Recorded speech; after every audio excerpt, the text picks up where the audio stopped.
जीत के खातिर बस जुनून चाहिए, जिसमें उबाल हो ऐसा खून चाहिए। यह आसमान भी आएगा जमीन पर, बस इरादों में जीत की गूंज चाहिए। नमस्कार दोस्तों, साधक के प्लेटफॉर्म में आपका स्वागत है। सीधी बात, नो बकवास, मिनिमम टाइम मैक्सिमम आउटपुट के उद्देश्य के साथ आज की क्लास हम शुरू कर रहे हैं। आज की क्लास में हम मध्य प्रदेश में पंचायती राज व्यवस्था के बारे में जानेंगे। यह वीडियो देखने से पहले मैं आपको यह बात याद दिला देना चाहता हूं कि आप यदि 73वां संविधान संशोधन वाला वीडियो आपने अच्छे से नहीं देखा है तो इस क्लास की बातों को आपको समझने में आसानी नहीं होगी। इसलिए मैं आपसे रिक्वेस्ट करता हूं कि पहले 73वें संविधान संशोधन वाला वीडियो देख लें, ताकि मध्य प्रदेश पंचायती राज से संबंधित सभी बातें आपको समझ में आए। चलिए आगे बढ़ते हैं। सबसे पहले हम देखते हैं कि आज की क्लास में हम क्या क्या पढ़ने वाले हैं। जिस प्रकार हम पुराने वीडियोज में देखते हैं कि पुराने प्रश्न पत्रों के माध्यम से हम टॉपिक का अवलोकन करते हैं और उसके बाद उससे संबंधित महत्वपूर्ण बातों को एकत्रित करते हैं। उसके बाद हम मध्य प्रदेश पंचायती राज व्यवस्था के सामान्य परिचय के बारे में पढ़ेंगे। इसी क्रम को आगे बढ़ाते हुए मध्य प्रदेश में त्रिस्तरीय पंचायती राज व्यवस्था, देखिए जिस प्रकार से 73वें संविधान संशोधन में त्रिस्तरीय पंचायती राज को व्यवस्था को महत्व दिया गया है, हूबहू वही चीज मध्य प्रदेश पंचायती राज व्यवस्था में अपनाई गई है। इसीलिए मैं आपसे कह रहा हूं कि पहले वो आप वीडियो देख लें। मध्य प्रदेश में जनसंख्या के अनुसार पंचायत व्यवस्था क्या है उसको समझने की कोशिश करेंगे। कुछ महत्वपूर्ण फैक्ट मैं आपको अवेलेबल करवाने वाला हूं।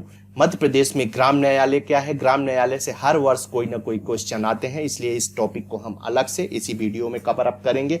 उसके बाद चलते चलते तथ्य संग्रह, जो महत्वपूर्ण बातें रहेंगी हम उसको इसके अंतर्गत रहेंगे। यहां पर एक बात मैं और बता दूं कि चलते चलते तथ्य संग्रह में हम वो बातें समाहित करने की कोशिश करते हैं जो पहले पूछी गई हैं या संभावित हैं जिन्हें पूछा जा सकता है। इसलिए आप इसे ध्यान से देखिए, इसकी बातों को याद रखने की कोशिश करिए।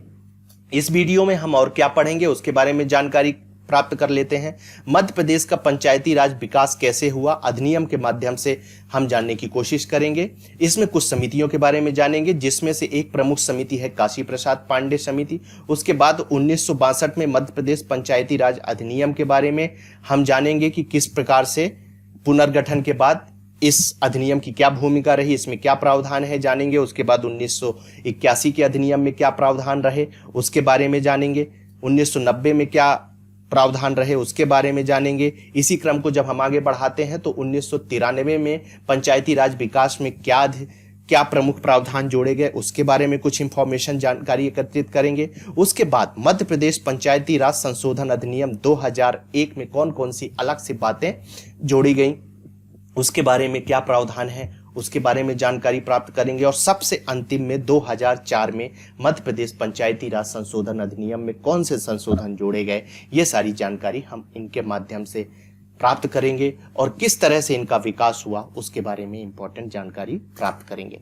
अब हम सबसे पहले पुराने प्रश्न पत्रों का अवलोकन करते हैं। तो पहला प्रश्न ही मध्य प्रदेश पंचायती एक्ट 1981। यहां पर देखिए, मैं फिर से वापस ले जाना चाहता हूं आपको, वो इसलिए कि देखिए 1981 से रिलेटेड क्वेश्चन पूछे गए हैं। इसी प्रकार अन्य अधिनियमों से भी क्वेश्चन पूछे जा सकते हैं। इसलिए हमने कोशिश करी है कि लगभग सभी अधिनियमों की कुछ महत्वपूर्ण बातें आपको उपलब्ध करा दें ताकि आपका क्वेश्चन गलत ना हो। बात को आगे बढ़ाते हैं तो पहला क्वेश्चन हमारे सामने आता है कि मध्य प्रदेश पंचायती राज अधिनियम या एक्ट 1981 को ग्राम पंचायतों में आरक्षण देने के लिए 1988 में संशोधन किया गया। मतलब किसको किसको आरक्षण दिया गया। ऑप्शन देख लेते हैं। शारीरिक रूप से विकलांग लोगों को, बी ऑप्शन है अनुसूचित जात अनुसूचित जनजाति एवं महिलाओं को, सी ऑप्शन है किसानों को और डी ऑप्शन है अल्पसंख्यक को। इसका सही आंसर है अनुसूचित जाति, अनुसूचित जनजाति और महिलाओं के लिए। जब हम आगे बढ़ते हैं तो हमारे सामने नेक्स्ट क्वेश्चन आता है कि मध्य प्रदेश में जल स्तर पर महिलाओं की भागीदारी संगठित करने और बढ़ावा देने के लिए नामक एक गैर सरकारी संगठन, मतलब एनजीओ। इस क्वेश्चन के माध्यम से हम आपको ये बताने की कोशिश कर रहे हैं कि यदि पंचायती राज से संबंधित कुछ एनजीओ की इंफॉर्मेशन आपको कहीं से मिलती है तो एक अपने नोटबुक में आप उसे नोट करते जाएं और उसे भी याद रखने की कोशिश करें, क्योंकि इस तरह के क्वेश्चन पूछे जाते हैं। इसमें कौन कौन से ऑप्शन दिए हुए हैं, तो ए में समावेश दिया हुआ है, बी में सागर दिया हुआ है, सी में एकलव्य दिया हुआ है और डी में प्रथम दिया हुआ है। इसका सही आंसर है समावेश। अब जब हम आगे बढ़ते हैं तो हमारे सामने किस वर्ष मध्य प्रदेश पंचायती राज एवं ग्राम स्वराज अधिनियम राज्यपाल द्वारा अनुमति ली गई। इसका मतलब यह है कि डेट और सन भी आपको याद रखना है। ए ऑप्शन है 1994, बी 1991, सी 1993, डी 1990 और इसका सही आंसर है 1994। मैं आपको गहराई बताने की कोशिश कर रहा हूं कि आपको कौन सी चीजें याद रखनी है। उसके बाद नेक्स्ट क्वेश्चन है कि ग्राम न्यायालय कब राष्ट्रपति की स्वीकृति प्राप्त हुई। देखिए ये भी सन का क्वेश्चन है। इसका मतलब यह है कि डेट और सन आपको दिमाग में बिठाते चलना है ताकि वहां क्वेश्चन गलत ना हो, और यही एक दो क्वेश्चन डिसाइड करते हैं कि आप सिलेक्शन में हैं या सिलेक्शन से बाहर हैं। ए ऑप्शन है 2010, बी ऑप्शन है 2009, सी ऑप्शन है 2014 और डी ऑप्शन है 2000। इसका सही आंसर है 2009। नेक्स्ट क्वेश्चन है कि मध्य प्रदेश में निम्नलिखित में से कौन सा राजस्व टैक्स राज्य सरकार द्वारा पंचायत के साथ हिस्सेदारी नहीं की जाती। इसका ऑप्शन ए है भू राजस्व, बी है भू राजस्व पर चुंगी, डी है अतिरिक्त स्टाम्प ड्यूटी और सी है अतिरिक्त स्टाम्प ड्यूटी और डी है निगमित कर और इसका सही आंसर है निगमित कर। अब हम आगे बढ़ते हैं। जब हम आगे बढ़ते हैं तो हमारे सामने क्वेश्चन आता है मध्य प्रदेश ग्राम स्वराज योजना कब प्रारंभ हुई।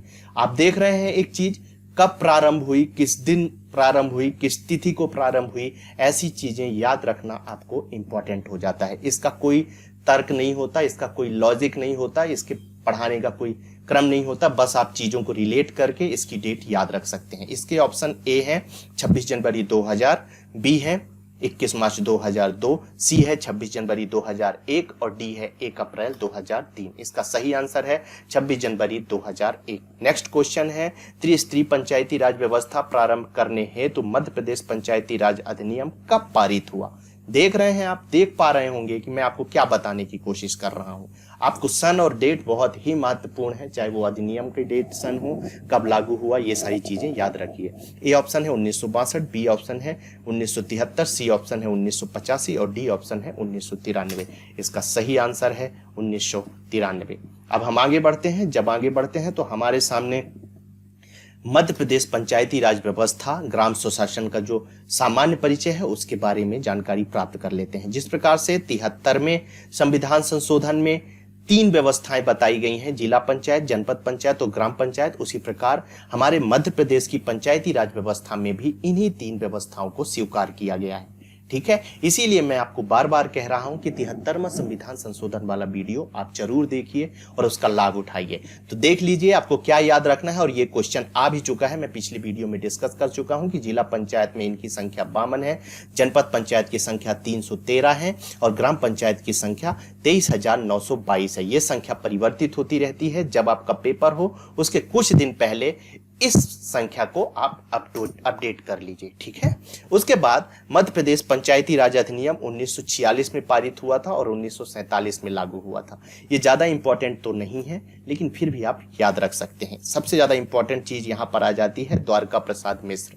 कभी आपसे पूछा जाता है कि द्वारका प्रसाद मिश्र समिति किससे संबंधित है, तो आपको आंसर करना है जनपद योजना की सिफारिश से संबंधित है। 1 जुलाई 1948 को इसे लागू किया गया था। अब जब हम आगे बढ़ते हैं तो हमारे सामने कुछ अन्य महत्वपूर्ण बातें आती हैं। मध्य प्रदेश के पुनर्गठन के बाद, तो मध्य प्रदेश का पुनर्गठन कब हुआ था? 26 नवंबर 1956।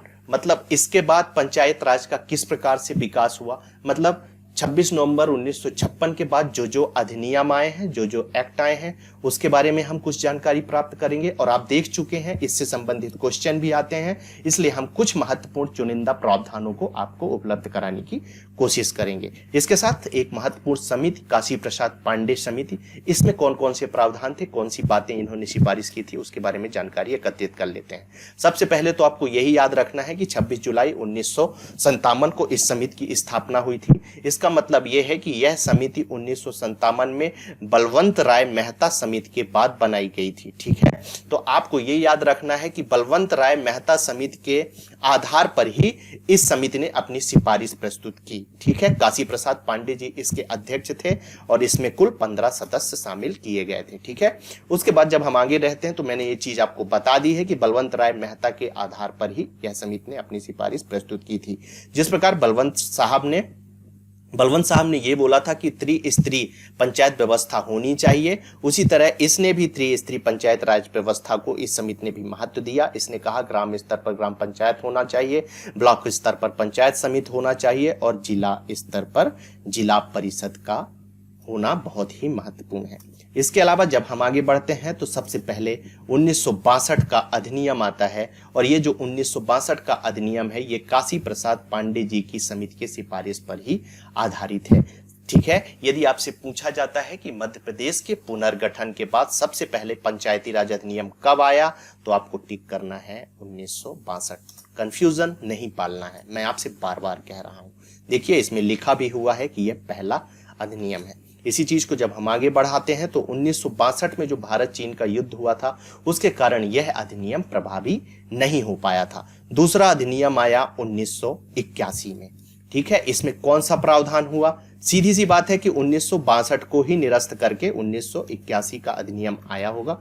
इसमें कौन सा अधिनियम है? तो त्रिस्तरीय व्यवस्था के अनुसार सबसे पहली बार चुनाव इसी अधिनियम के द्वारा संपन्न कराए गए। यदि आपसे पूछा जाए कि मध्य प्रदेश में पंचायती राज के पहले चुनाव किस अधिनियम के अंतर्गत आया था, तो आपको 1981 ही टिक करना है। अब हम आगे बढ़ते हैं। जब आगे बढ़ते हैं तो हमारे सामने मध्य प्रदेश पंचायती राज अधिनियम 1990 आता है। ठीक है, 90 में कौन कौन सी बातें महत्वपूर्ण हैं वो जान लेते हैं। तो 90 में ये ग्रामीण विकास और उनकी समस्याओं को हल करने के लिए लाया गया था। इतना ही याद रखना है, ये ज्यादा इंपॉर्टेंट है भी नहीं। सबसे महत्वपूर्ण है 1993 का अधिनियम। 1993 का अधिनियम क्यों महत्वपूर्ण हो जाता है? क्योंकि इसका आधार 73वां संविधान संशोधन है जो कि 24 अप्रैल को लागू किया गया था। ठीक है, 24 अप्रैल 1993 को पूरे भारत देश में लागू किया गया था और मध्य प्रदेश में भी इसे लागू किया गया था। ठीक है, उसके बाद आपको कुछ महत्वपूर्ण डेटें हैं जिन्हें याद रखना है। आप ये डेट किसी से भी रिलेट करके याद रखिए, लेकिन आपको ये डेटें याद रखनी है क्योंकि मैंने आपको पहले भी बताया है जब हम प्रश्नों का पुनर्वलोकन कर रहे थे कि किस तरह से कब पे क्वेश्चन, तिथि पे क्वेश्चन, तारीख पे क्वेश्चन बहुत सारे आते हैं। आपके क्वेश्चन गलत ना हो और यही एक दो क्वेश्चन होते हैं जो आपको अंदर बाहर कराते हैं। ठीक है, तो आप इन डेट्स को अपने गर्लफ्रेंड के, अपने बॉयफ्रेंड से, अपने कजिन से, अपने मम्मी पापा के किसी से के भी बर्थडे से रिलेट करके या आपके लाइफ की जो महत्वपूर्ण डेट है उनसे रिलेट करके याद रखिए और सफलता प्राप्त करिए। देखिए डेट कौन कौन सी हैं। तो 26 दिसंबर 1993 मध्य प्रदेश में पंचायती राज विधेयक जो है विधानसभा में प्रस्तुत किया गया। उसके बाद दूसरी डेट है, मतलब दूसरे ही दिन 30 दिसंबर 1993 को पंचायती राज विधेयक विधानसभा से पारित कर दिया गया। जब हम आगे बढ़ते हैं तो हमारे सामने एक सबसे महत्वपूर्ण डेट आती है 25 जनवरी 1994। 25 जनवरी 1994 इस दिन मध्य प्रदेश पंचायती राज विधेयक अधिनियम को लागू किया गया था। यदि आपसे पूछा जाए तो 26 जनवरी के एक दिन पहले 25 जनवरी को जो है पंचायती राज अधिनियम लागू कर दिया गया था। इसके बाद एक महत्वपूर्ण सूचना मैं आपको देना चाहता हूं कि त्रिस्तरीय पंचायतें एवं नगर प्रशासनों के चुनाव कराने वाला मध्य प्रदेश भारत का पहला राज्य है। मतलब 73वें संविधान लागू होने के बाद जो 73वें संविधान के अनुसार चुनाव कराने वाला जो पहला राज्य था वो कौन सा था? हमारा मध्य प्रदेश। और जो 1981 का अधिनियम था उसके अनुसार मध्य प्रदेश में पहला चुनाव हुआ था। तो ये दोनों अंतर आपको याद रखने हैं। कंफ्यूजन अपने दिमाग में किसी भी तरह का नहीं पालना है। उसके बाद 2001 में एक संशोधन अधिनियम लाया गया। इसमें कुछ चीजें जोड़ी गई। उसमें से प्रथम चीज है एक टास्क फोर्स समिति के बारे में जोड़ा गया। यदि आपसे पूछा जाए कि टास्क फोर्स समिति का गठन किस अधिनियम के अंतर्गत किया गया, तो संशोधन अधिनियम 2001 के अनुसार किया गया। 26 जनवरी 2001 क्यों महत्वपूर्ण हो जाती है? क्योंकि इस दिन ग्राम स्वराज अधिनियम पारित किया गया था और सारे प्रदेश में लागू किया गया था। ये क्वेश्चन भी बहुत आता है और आपको ये डेट याद रखनी है। ठीक है, इसके बाद इस अधिनियम के द्वारा ग्राम सभा को कुछ शक्तियां प्रदान की गई। कौन कौन सी शक्तियां प्रदान की गई उसके बारे में जानकारी प्राप्त कर लेते हैं। तो सबसे पहले तो एक पंचायत में जो है प्रत्येक राजस्व और वन ग्राम को अलग अलग ग्राम सभा के रूप में गठित कर दिया गया। उसके बाद कहा गया कि भैया ग्राम सभा की बैठक हर महीने होगी, ठीक है। और समितियों के बारे में हम पहले की वीडियो में चर्चा कर चुके हैं, आप वहां जाकर देख सकते हैं। उसके बाद सबसे अंतिम महत्वपूर्ण अधिनियम आता है मध्य प्रदेश पंचायती राज संशोधन अधिनियम 2004। अब इस संशोधन अधिनियम को हमें समझना है तो 2001 में क्या संशोधन हुए थे और 2004 में क्या संशोधन हुए थे, दोनों में महत्वपूर्ण अंतर क्या थे उसको देख लेते हैं तो कुछ चीजें हमारी क्लियर हो जाएंगी। जैसे ग्राम सभा की समितियों को लेकर ग्राम स्वराज 2000 व्यवस्था 2001 में और 2004 के संशोधन में क्या अंतर है। तो जो 2001 की व्यवस्था है उसमें कहते हैं कि भैया 8 समिति होंगी, और ग्राम स्वराज जो 2004 का है उसमें बोलते हैं 2 समिति होंगी, 2 स्थायी समितियां होंगी। 2 स्थायी समितियों में क्या बोलते हैं कि एक समिति ग्राम निर्माण समिति की होगी, दूसरी ग्राम विकास समिति होगी।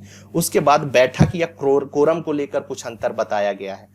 तो ग्राम स्वराज अधिनियम व्यवस्था जो है 2000 है उसमें बोला गया है कि कम से कम 1 बैठक होगी। वहीं पर 2004 में क्या बोला गया है कि 4 बैठकें होंगी, ठीक है। और कोरम में क्या होगा कि ग्राम सभा के कुल सदस्यों में से 20% सदस्यों का होना अथवा 500 जो भी कम होगा उनमें से जब सदस्य होंगे तभी कोरम की बैठक होंगी। 2004 में 20 से घटाकर क्या कर दिया गया, 10% कर दिया गया और 500 वाली संख्या वही रखी गई।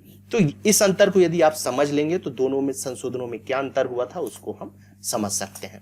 जब हम आगे बढ़ते हैं तो हमारे सामने मध्य प्रदेश पंचायती राज की व्यवस्था की त्रिस्तरीय व्यवस्था आती है। त्रिस्तरीय व्यवस्था वही 73 कॉन्स्टिट्यूशन अमेंडमेंट है। उसमें 3 चीजें हैं, ग्राम पंचायत है, जनपद पंचायत है और जिला पंचायत है। इसी प्रकार मध्य प्रदेश में भी ये 3 व्यवस्थाएं अपनाई गई हैं। देख लेते हैं ग्राम पंचायत में क्या है। तो पहली व्यवस्था यही है कि वार्ड जो होंगे ग्राम पंचायत में कम से कम 10 होंगे, अधिक से अधिक 20 होंगे। सरपंच और पंच का चुनाव जो है वो प्रत्यक्ष रूप से होगा, उप सरपंच का चुनाव जो है वो अप्रत्यक्ष रूप से होगा। ग्राम सभा जो है एक सामान्य संस्था होगी, जबकि ग्राम पंचायत जो है वो कार्यपालन और निर्वाचित संस्था होगी। 23,922 हमारे मध्य प्रदेश में कुल गांव हैं। यदि हमारी बातें आपको पसंद आ रही हैं तो आप लाइक कर सकते हैं, हमारे चैनल को सब्सक्राइब कर सकते हैं और बेल आइकॉन दबाना बिल्कुल ना भूलें, ताकि हम कोई भी इंफॉर्मेशन, कोई भी नया वीडियो यदि आपको डालें तो उसका नोटिफिकेशन आपको प्राप्त हो जाए। जब हम आगे बढ़ते हैं तो हमारे सामने जनपद पंचायत आता है। मध्य प्रदेश की जनपद पंचायत क्या है कि हर जिला को ब्लॉकों में बांटा गया है। इसमें कम से कम 10 और अधिक से अधिक कितने वार्ड हो सकते हैं, 25। ये क्वेश्चन पूछा जा सकता है, याद रखिएगा, ऐसे ही नहीं है कि हवा में लिखा हुआ, ठीक है। उसके बाद जो सदस्यों का चुनाव होता है वो प्रत्यक्ष रूप से होता है। अभी जुलाई 2022 में चुनाव हुआ है। सभी व्यक्ति मध्य प्रदेश के लगभग गांवों से जुड़े हुए हैं और उनको पता है कि किस प्रकार से हुआ है। फिर भी जनपद पंचायत के अंतर्गत अध्यक्ष और उपाध्यक्ष का जो चुनाव होता है वो निर्वाचित सदस्यों मतलब अप्रत्यक्ष रूप से चुनाव होता है। ये चीज आपको याद रखनी है। अब हम आगे बढ़ते हैं तो 10 से 25 वही निर्वाचित, जितने वार्ड होंगे उतने सदस्य होंगे, उस जनपद पंचायत के अंतर्गत सम्मिलित होंगे। उस ब्लॉक के सभी विधायक जनपद पंचायत के अंतर्गत सम्मिलित होंगे। ब्लॉक क्षेत्र में आने वाले कुल पंचायत सरपंचों की संख्या में से सरपंचों की 5वां भाग जो है वो जनपद पंचायत के अंतर्गत रखा जाएगा। सरपंच को जनपद पंचायत के आंशिक सदस्य के रूप में चक्रीय आधार पर, लॉटरी के आधार पर 1 वर्ष के लिए चुना जाएगा। यहाँ पर कार्यकाल आपको याद रखना है कि जनपद पंचायत में जो सरपंच चुने जाते हैं उनका कार्यकाल यदि आपसे कभी पूछा जाए तो आपको 1 वर्ष ही टिक करना है, ठीक है। अब जब हम आगे बढ़ते हैं तो हमारे मध्य प्रदेश में 313 जनपदें हैं। ये संख्या भी पूछी जाती है, ठीक है। उसके बाद जिला पंचायत की चर्चा कर लेते हैं। तो जिला पंचायत में कम से कम 10 वार्ड होंगे और अधिक से अधिक 35 वार्ड हो सकते हैं, ठीक है। सदस्य भी इतने ही होंगे जितने वार्ड होंगे। उसके अलावा जिले से निर्वाचित लोकसभा एवं राज्यसभा के सांसदों और विधायकों को भी जिला पंचायत के अंतर्गत सदस्य के रूप में रखा जाएगा। और जिले की जनपद पंचायत के सभी अध्यक्षों को, ठीक है, सभी अध्यक्षों को जिला पंचायत के अंतर्गत सदस्य के रूप में रखा जाएगा। चुनाव कैसे होते हैं? जिला पंचायत का जो सदस्य है वो प्रत्यक्ष रूप से चुने जाते हैं। अध्यक्ष और उपाध्यक्ष को निर्वाचित सदस्यों अर्थात अप्रत्यक्ष रूप से अध्यक्ष और उपाध्यक्ष का चुनाव होता है। अब जब हम आगे बढ़ते हैं तो हमारे मध्य प्रदेश में कुल जिला पंचायतों की संख्या कितनी है? तो 52 है। उसके बाद जब हम करते हैं तो मध्य प्रदेश में जनसंख्या के अनुसार पंचायत व्यवस्था क्या है एक नज़र में देख लेते हैं ताकि आपको धोखा ना हो। ग्राम पंचायत में संख्या कितनी होगी? 1000 या 1000 से अधिक जनसंख्या होगी तो वहाँ क्या होगा? ग्राम पंचायत होगी। यदि 5000 या 5000 से अधिक जनसंख्या होती है वहाँ जनपद पंचायत होगी। यदि 50,000 और 50,000 से अधिक जनसंख्या होगी तो वहाँ जिला पंचायत होगी। इसी प्रकार वार्ड को देख लेते हैं तो कम से कम 10 और अधिक से अधिक 20 वार्ड ग्राम पंचायत में होंगे, कम से कम 10 और अधिक से अधिक 25 वार्ड जनपद पंचायत में होंगे, कम से कम 10 और अधिक से अधिक 35 वार्ड जिला पंचायत में होंगे। इसी प्रकार जब हम प्रमुख की बात करते हैं तो ग्राम पंचायत का प्रमुख सरपंच होगा, जनपद पंचायत का प्रमुख जनपद अध्यक्ष होगा और जिला पंचायत का प्रमुख जिला अध्यक्ष होगा। कार्यकाल में कोई डाउट नहीं होना चाहिए, प्रत्येक का कार्यकाल 5 वर्ष होगा, चाहे वो जनपद पंचायत हो, जिला पंचायत हो या फिर ग्राम पंचायत हो। इसी प्रकार सदस्यता मतलब जो सदस्य चुना जाएगा वो 21 वर्ष का होगा, ग्राम पंचायत में भी होगा, कम से कम 21 वर्ष का होगा, जनपद पंचायत में भी 21 वर्ष का ही होगा या उससे अधिक का होगा और जिला पंचायत में भी यही स्थिति रहेगी। आगे बढ़ते हैं। जब आगे बढ़ते हैं तो हमारे सामने आता है मध्य प्रदेश में ग्राम न्यायालय व्यवस्था। आप इसको ध्यान से सुनिए क्योंकि इससे हर साल क्वेश्चन पूछे जा सकते हैं। तो सबसे पहला क्वेश्चन तो यही बनेगा कि मध्य प्रदेश न्यायालय अधिनियम कब लाया गया? तो 1996 में लाया गया। और इसको राष्ट्रपति की अनुमति कब प्राप्त हुई? तो 24 अप्रैल 1997 को इसे राष्ट्रपति की अनुमति प्रदान की गई। इसी क्रम को आगे बढ़ाते हैं तो 26 जनवरी 2001 मैं एक बार और चर्चा कर चुका हूं, फिर से आपको बता देता हूं कि ग्राम न्यायालय प्रभावी ढंग से कार्य करने की अधिसूचना यदि आपसे पूछी जाए कि कब लागू हुआ तो 26 जनवरी 2001 को। उसके बाद मध्य प्रदेश ग्राम न्यायालय अधिनियम संशोधन अधिनियम 2008 को आया और मध्य प्रदेश ग्राम न्यायालय नियम 2009 को आया। तो जब आपसे कभी पूछा जाए कि मध्य प्रदेश ग्राम न्यायालय नियम कब आया तो आपको धोखा बिल्कुल नहीं खाना है, कंफ्यूजन मन में नहीं पालना है, 2009 टिक करना है, आपका आंसर सही होगा। और प्रथम ग्राम न्यायालय इसी अधिनियम और इसी नियम के अनुसार ग्राम न्यायालय बैरसिया में बनाया गया। अब बैरसिया कौन से जिले में है आपको पता करना है, सारा काम मैं नहीं करवाऊंगा। गूगल है आपके पास और प्रत्येक व्यक्ति स्मार्टफोन यूज कर रहा है तो ये आपका कर्तव्य बनता है, ये आपकी ड्यूटी है कि कुछ चीजें आप भी सर्च करें और उन्हें लिखें और अधिक से अधिक नंबर लाएं। ठीक है। ग्राम न्यायालय में जो सदस्य संख्या होती है वो 7 होती है। ठीक है, जिसमें से इन 7 में से ही एक कानूनी विशेषज्ञ होगा। कानूनी विशेषज्ञ का मतलब उसको कानून की जानकारी होनी चाहिए, मतलब वकील हो सकता है या कोई अन्य व्यक्ति हो सकता है कानून से संबंधित। ग्राम न्यायालय में एक अध्यक्ष होगा जो कि सदस्यों के द्वारा ही चुना जाएगा, मतलब इन्हीं जो 7 सदस्य हैं वही अपने एक अध्यक्ष का चुनाव कर लेगा। ठीक है। इसी क्रम को जब हम आगे बढ़ाते हैं तो हमारे सामने एक महत्वपूर्ण जानकारी आती है कि सदस्यों की जो न्यूनतम आयु होगी कितनी होगी? 45 वर्ष होगी। थोड़ी सी याद रखने वाली चीज है, इसमें कोई लॉजिक नहीं है कि मैं आपको याद करा पाऊं, बस आपको याद रखने की जरूरत है। 2-3 बार देखेंगे तो आपको याद रहेंगी चीजें। अब हम आगे बढ़ते हैं सदस्यों की नियुक्ति वाला भी क्वेश्चन है कि कभी आपसे पूछा जाता है कि ग्राम न्यायालय की सदस्यों की नियुक्ति कौन करता है? तो जनपद पंचायत द्वारा। ठीक है, जनपद पंचायत के सदस्यों, अध्यक्षों, उपाध्यक्षों की सभी की सहमति के द्वारा ग्राम न्यायालय के सदस्यों की नियुक्ति की जाती है। कंफ्यूजन नहीं होना है, ना आपको जिला पंचायत या ग्राम पंचायत टिक करके आना है। अब जब हम ग्राम न्यायालय के अधिकारों की बात करते हैं तो 1000 रुपए तक का जुर्माना, आर्थिक जुर्माना, मतलब ग्राम न्यायालय चाहे यदि कोई व्यक्ति इस तरह से गलत काम या असंवैधानिक या कानून के उलट कोई काम करता है तो उस पर 1000 रुपए तक का जुर्माना ग्राम न्यायालय लगा सकता है। और उससे भी बड़ी बात यह है कि ग्राम न्यायालय को कारावास का दंड देने का अधिकार नहीं है। ठीक है। अब आगे बढ़ते हैं। जब आगे बढ़ते हैं तो हमारे सामने चलते चलते कुछ तथ्य संग्रह आते हैं, उनको देख लेते हैं। 2008 में जो पंचायत चुनावों में सर्वप्रथम महिलाओं को 50% आरक्षण देने वाला जो पहला राज्य था वो बिहार राज्य था, ना कि मध्य प्रदेश, और दूसरा राज्य मध्य प्रदेश था। बहुत लोगों के मन में डाउट रहता है कि 50% आरक्षण देने वाला प्रदेश मध्य प्रदेश है, जो कि गलत है। ठीक है, दूसरा राज्य मध्य प्रदेश है, इसलिए आपको बिहार भी याद रखना है, ये भी आपसे पूछा जा सकता है। फिर मैं बोल रहा हूँ 26 जनवरी 2001 महत्वपूर्ण डेट है। क्यों है? क्योंकि इस दिन ग्राम स्वराज व्यवस्था को लागू मध्य प्रदेश में किया गया था। यह क्वेश्चन भी पूछा जा सकता है आपसे कि मध्य प्रदेश राज्य ग्रामीण विकास संस्थान कहाँ स्थित है?